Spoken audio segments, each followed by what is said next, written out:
Blackstone Audio presents Shoot the Scene by Ellery Queen. Read by Traber Burns.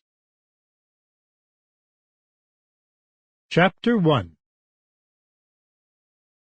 Kingsley Caldecott Blake was that Hollywood rara avis, a modest man. He had suffered the Kingsley Caldecott from early childhood.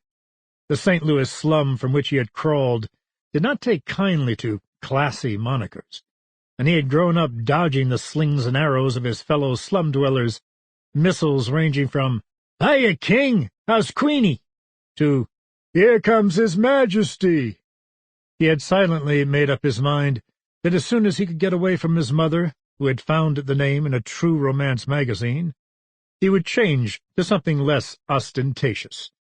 When he landed finally in Hollywood, the changeover became automatic. K.C. Blake became Casey Blake, and Casey Blake he remained.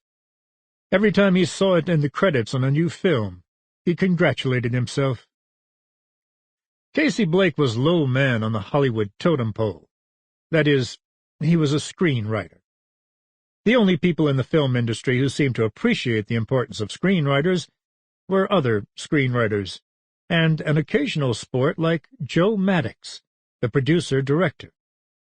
It therefore became Casey's object in life to go to work for Maddox, and after a few years in the lists, he made the connection. Then he was reasonably content. He made good money, and he was offered respect.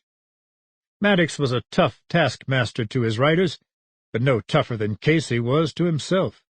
They got along beautifully. Casey had never quite been able to understand the binge reaction of his fellow toilers in the scenario vineyards when the final draft of a shooting script was approved by the producer. Where others celebrated in the usual liquid way, Casey got the blues. Along with his modesty, he had always had the dubious talent for looking ahead.